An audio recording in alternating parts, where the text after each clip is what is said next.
Hi everyone, welcome to your channel CBSE English classroom. आज के इस वीडियो में हम लोग पढ़ेंगे एक बहुत ही इम्पोर्टेंट पोएम है जो क्लास 10 के फर्स्ट पोलाइट बुक से है और पोएम का नाम है the ball poem. The ball poem is written by John Berryman. और इस पोएम में हम लोग सीखेंगे और देखेंगे कैसे एक लड़का जो कि अपना बॉल को खो देता है और उसके बाद बहुत दुखी हो जाता है। और ये पोएम एक सिंबॉलिक पोएम है और पोएट जॉन बेरीमैन इस पोएम में कैसे एक छोटा सा लड़का को सिखाता है कि जो है बॉल दोबारा खरीद सकते हैं, लेकिन यहाँ पोएट बताते हैं कि उसको दोबारा नहीं खरीद के उसको सीखने का मौका दिया जाए कि जैसे या तो फिर क्या रिस्पॉन्सिबिलिटी क्या चीज़ होती है ये सीखने के लिए मौका दिया जाए। और जब कोई भी चीज़ जो इम्पोर्टेंट होता है अगर खो जाता है तो कितना दुख होता है। तो चलिए शुरू करते हैं इस पोएम को और समझते हैं एक एक करके। और ये poem exam point of view के लिए भी काफ़ी इम्पोर्टेंट है और आप लोग बहुत अच्छे से इस पोएम को समझेंगे। अगर आप इस चैनल पे नए हैं तो ज़रूर इस चैनल को सब्सक्राइब कर लीजिए और दोस्तों के साथ शेयर कीजिए ताकि उसको भी ये पोएम को समझने में बहुत आसानी होगी। Thank you so much. Okay, चलिए अब शुरू करते हैं इस पोएम को। कि पोएम में शुरू में यह बताते हैं पोएट कि a boy loses A ball, एक लड़का जो बॉल को जो है खो देता है and he is very upset और बहुत दुखी हो जाता है बॉल खो जाने के बाद। A ball does not cost much, एक बॉल का ज़्यादा दाम नहीं होता है और nor it difficult to buy another ball, और ना ही दूसरा बॉल को ख़रीदने के लिए बहुत ज़्यादा कठिनाई होगी। मतलब अगर चाहे तो दूसरा बॉल खरीद सकते हैं। तो why then is the boy so upset, तो क्यों वो लड़का बहुत ज़्यादा अपसेट रहता है। तो read the poem to see what the poet thinks has been lost and what the boy has to learn from the experience of losing something. जब कोई भी चीज़ खो जाता है जो बहुत इम्पोर्टेंट होता है और वो खोने के बाद फिर क्या एक्सपीरियंस जो है लर्न करते हैं, चलिए अब पोएम में अब लोग देखेंगे। तो शुरू में यहाँ पर पोएट बताते हैं कि what is the boy now who has lost his ball. अब वो लड़का का क्या होगा या वो लड़का क्या करेगा जिसकी गेंद खो गई है अभी अभी। Okay, so what is he to do, अभी उसको क्या करना चाहिए। आई सॉ इट गो, मैंने इसको जाते हुए देखा, मतलब उस गेंद को जाते हुए देखा। मेरीली, मेरीली का मतलब होता है happily. Okay, merrily means happily. Merrily bouncing, bounce करते हुए जाते हुए देखा, किधर, डाउन द स्ट्रीट, रास्ते के नीचे तरफ। एंड देन मेरीली ओवर, और फिर बहुत खुशी खुशी जो है उछलते उछलते किसके किधर गिरे जाके, there it is in the water, और पानी में जाके गेंद गिर गई। उसके बाद पोएट बताते हैं कि नो यूज टू से oh there are other balls, मतलब ये बोल के कोई फ़ायदा नहीं है कि और तो दूसरी बॉल है जिससे हम लोग खेलेंगे। ओके, मतलब ये बोल के कोई फ़ायदा नहीं है। An ultimate shaking grief fixes the boy, ultimate shaking मतलब यहाँ शेकिंग ग्रीफ का मतलब होता है कि sadness which greatly affect the boy, मतलब इतना ज़्यादा दुखी हुआ कि उस लड़का जो है बहुत ज़्यादा ये हो गया, बहुत सैड हो गया। ये गेंद खो जाने के बाद वो लड़का को एक बहुत बड़ा झटका लगा। Okay, so as he stands rigid, एकदम बिल्कुल खड़ा है, ट्रेमलिंग। ओके, एकदम बिल्कुल खड़ा है और एकदम बिल्कुल काँप रहा है, जैसे स्टेयरिंग डाउन, और नीचे की तरफ वो देख रहा है। स्टेयर मतलब टू लुक।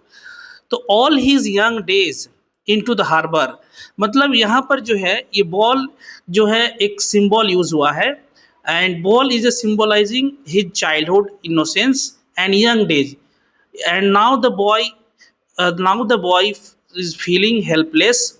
ओके, एंड यहाँ पर बॉय बॉल के साथ जो है यंग डेज का जो है यहाँ पर एसोसिएशन है, मतलब ये कनेक्शन है कि अब जो है वो जो गेंद जो चली गई, वो जो गेंद पानी में गिर गई और साथ में उसके जो यादें, उसकी जो मेमोरी थी बॉल के साथ, जो कि बहुत ही पुरानी यादें, बचपन की यादें, अब वो साथ में भी चली गई। कहाँ पर, इनटू द हार्बर। यहाँ पर हार्बर का मतलब जो रिप्रेजेंट करता है वो वास्टनेस ऑफ लाइफ, वो क्या होता है कि वास्टनेस ऑफ लाइफ। तो उसके बाद आगे बताते हैं पोएट कि वेयर हिज बॉल वेंट, मतलब जहाँ पर उसके गेंद खो गए। एक्चुअली में यहाँ पर अगर देखा जाए कि हमारे ज़िंदगी में, लाइफ में बहुत सारा चीज़, बॉल को खाली कोई एक बॉल ना समझ के उसके उसको अगर हम कोई एक मैटेरियलिस्टिक थिंग भी समझ सकते हैं, जो कि बहुत ही इम्पोर्टेंट है। और जैसे हम लोग के पास बहुत सारा चीज़ होता है मैटेरियलिस्टिक, और जो जो बहुत टाइम क्या होता है, खो जाता है। So I would not intrude on him. Intrude करना मतलब होता है इंटरफियर करना, इंटरफियर मतलब जो है मुझे अब दखल अंदाजी नहीं करना चाहिए उसके ऊपर। ये डाइम, डाइम यहाँ पर अगर बोल सकते हैं तो डाइम का मतलब होता है 10 सेंट, जो कि एक करेंसी बोल सकते हैं, पैसा। ये क्या करेगा, दूसरी बॉल जो है अनदर बॉल खरीदेगा, जो कि क्या है, वर्थलेस है, बिल्कुल सही नहीं है।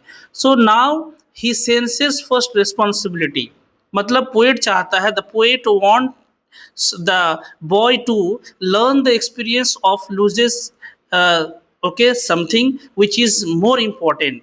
ओके लाइफ में कुछ ऐसा चीज़ जो बहुत इंपॉर्टेंट है, जो अभी खो गया है। फॉर एग्जांपल यहाँ पर गेंद खो गई है, और पोएट चाहते हैं कि वो उस चीज़ को सीखे, है ना, वो समझे कि रिस्पॉन्सिबिलिटी क्या चीज़ होती है। अगर आपको पास कुछ है तो you are responsible your own belongings, your whatever you have possessed in your life, जो भी आपके पास लाइफ में है वो जो है आपको बहुत अच्छे से उस चीज़ की आपकी रिस्पॉन्सिबिलिटी लेनी चाहिए। तो इसीलिए पोएट यहाँ बताते हैं कि वो लड़का ही senses is first responsibility, that means वो लड़का जो है अभी वो सीख रहा है। सेंसेस मीन्स यहाँ पर हम एक्सपीरियंसेस भी बोल सकते हैं, ये अभी वो अनुभव ले रहा है। In a old of positions, old of positions का मतलब यहाँ पर हम अगर थोड़ा सा इसको डिटेल्स में बताएं कि ओल्ड ऑफ पोजिशन जो है क्या होता है, कि मतलब यहाँ पर वर्ल्ड ऑफ पोजिशन का मतलब होता है वर्ल्ड ऑफ मेटेरियल स्टिक्स, मतलब हमारे जो मेटेरियल स्टिक्स वर्ल्ड है, इस वर्ल्ड में ये लड़का जो है क्या कर रहा है, ये बॉय वो सीख रहा है। ठीक है, आई होप आपको ये चीज़ समझ में आ रहा है। Okay, so people will take balls, people will take balls, balls will be lost always, मतलब हम कुछ भी चीज़ अगर लोग यहाँ पर कोई गेंद खरीद के देंगे, लेकिन क्या होगा, वो फिर जो है क्या होगा, खो जाएगा। बॉल्स विल बी लॉस्ट, मतलब पीपल विल टेक बॉल्स, लोग खरीद के देंगे आपको, कोई भी मेटेरियलिस्टिक चीज़ हो आपको खरीद के देंगे, और फिर वो क्या होंगे, खो जाएंगे।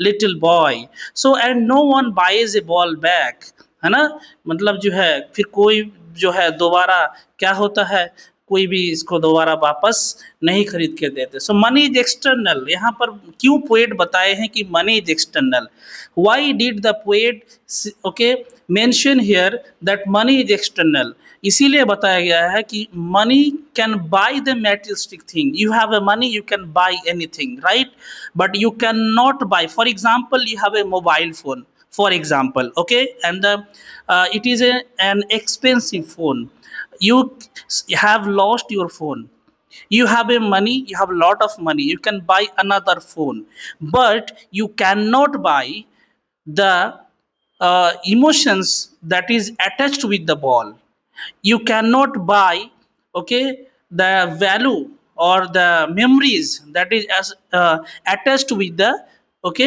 मोबाइल फ़ोन, मतलब आपके पास एक मोबाइल फ़ोन है और आपने खो दिए, और आप तो मोबाइल दोबारा ख़रीद लेंगे पैसे से, लेकिन मोबाइल के साथ जुड़ी हुई जो यादें थी, मोबाइल के साथ जुड़ी हुई जो मेमोरीज़ था आपका, वो आप नहीं खरीद पाएंगे, है ना। तो यहाँ पर जैसे बॉल, बॉल तो दोबारा ख़रीदा जा सकता है, लेकिन बॉल के साथ जो जुड़ी हुई जो यादें थी, जो यंग डेज थे, वो आप दोबारा नहीं खरीद सकते। सो ही इज़ लर्निंग, पोएट यहाँ बताते हैं कि क्या कर रहे हैं, ही इज़ लर्निंग, वो सीख रहा है। Well behind his desperate eyes, desperate मतलब यहाँ पर जो है बहुत ज़्यादा दुखी होना, मतलब दुख अभी उस बहुत सैड हो गया है। डिस्परेट आइज मतलब होता है यहाँ पर बहुत ज़्यादा दुखी हुआ है वो लड़का। ओके, उसके बाद यहाँ पर आगे बताते हैं क्या कि द एपिस्टोमोलॉजी ऑफ लॉस, बहुत इंपॉर्टेंट, जो एग्ज़ाम में काफ़ी बार पूछा जा चुका है, इसको आप लोग हाईलाइट कर सकते हैं कि द एपिस्टोमोलॉजी ऑफ लॉस का मतलब होता है understanding of the nature of loss, मतलब कोई भी चीज़ लॉस हुआ है उस चीज़ को समझना, अंडरस्टैंडिंग अंडरस्टैंडिंग करना। Okay, so the epistemology of loss means the understanding of the nature of loss. Okay, so how to stand up, कैसे उस जो भी आप प्रॉब्लम में है उस चीज़ को कैसे वहाँ से उठा जा सकता है ना। आप दुखी है तो आप कैसे उस दुखी से फिर उभर के ऊपर आ सकते हैं। स्टैंड अप होना मतलब जो है उठ के खड़ा होना, मतलब जो है उस जगह से निकल के आना, है ना। आप सैड है तो सैड से बाहर निकल के आइए, अब बहुत ज़्यादा डेस्परेट आइज में है तो आप वहाँ से निकल के आइए। तो इसीलिए यहाँ पर द पोएट बोलते हैं कि वो लड़का जो है अभी अंडरस्टैंडिंग कर रहा है, अभी एक्सपीरियंस कर रहा है उस लॉस को। ओके, कि हाउ टू स्टैंड अप। फिर आगे बताते हैं कि knowing what every man must know one day, ये जानते हुए भी कि जो है हर लोग एक दिन ना एक दिन जानेंगे। क्या जानेंगे? And most know many days, और आगे भी जानेंगे। Okay, how to stand up, कि कैसे जो है स्टैंड अप करना है इस डिफ़िकल्ट सिचुएशन को। ओके, तो ये था पोएम। आई होप कि आपको बहुत अच्छे से समझ में आ गया होगा ये पोएम, और ये पोएम एग्ज़ाम के लिए बहुत इम्पॉर्टेंट है। ओके डियर स्टूडेंट्स, ओके उसके बाद चलते हैं। इस पोएम में बहुत सारा जो है पोएटिक डिवाइस यूज़ हुआ है। जैसे हम देख सकते हैं यहाँ पर merrily bouncing, right, merrily happily. तो यहाँ पर आप अच्छे से समझ सकते हैं कि मेरीली जो है कोई बॉल तो कैसे खुशी खुशी जा सकता है ना। तो यहाँ पर क्या यूज़ हुआ है? यहाँ पर पर्सोनिफिकेशन यूज़ हुआ है। पर्सोनिफिकेशन किसे बोलते हैं? जब कोई भी नॉन ह्यूमन बीइंग को ह्यूमन बीइंग का क्वालिटीज़ दे देते हैं। ओके, तो उसी को जो है पर्सोनिफिकेशन बोला जाता है। जैसे एग्जाम्पल के तौर पे the trees are crying, the flower is smiling at me. समझ में आ गया आपको कि तो इसे बोलते हैं पर्सोनिफिकेशन। उसके बाद जो है आपको देखने को मिलेगा यहाँ पर कि एलिट्रेशन भी देखने को मिलेगा। ओके, एलिट्रेशन जो है, एलिट्रेशन किसे बोलते हैं? Repetition of the consonant sound. यहाँ पर आप देख सकते हैं कि balls okay will be lost, तो बी साउंड का जो है रिपीटेशन हुआ, सो दैट इज कॉल्ड, तो इसे क्या बोलते हैं? इसे बोलते हैं एलिट्रेशन। ओके, एलिट्रेशन, तो इसे बोलते हैं एलिट्रेशन, राइट।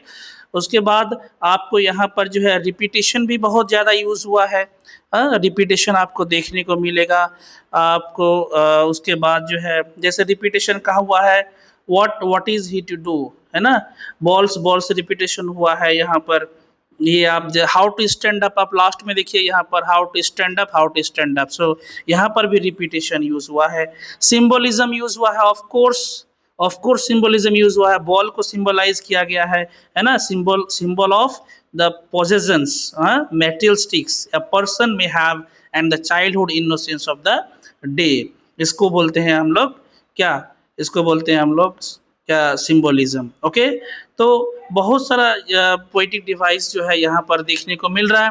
ओके, अगर आप चैनल पे नए हैं, फिर से आपसे रिक्वेस्ट है कि आप चैनल को सब्सक्राइब कीजिए, शेयर कीजिए, कमेंट कीजिए, लाइक कीजिए। ओके, और आपको अगर ये वीडियो अच्छा लगा एंड तो आप जो है इस चैनल को ज़रूर से ज़रूर सब्सक्राइब कीजिए, और आप प्लेलिस्ट ज़रूर चेक करते रहिए, क्योंकि प्लेलिस्ट में सारे वीडियोस जो है अपलोड कर दिया जाएगा क्लास 10 का, और साथ में जो है स्पेशल सीरीज भी चलाए जाएंगे बोर्ड एग्ज़ाम के लिए।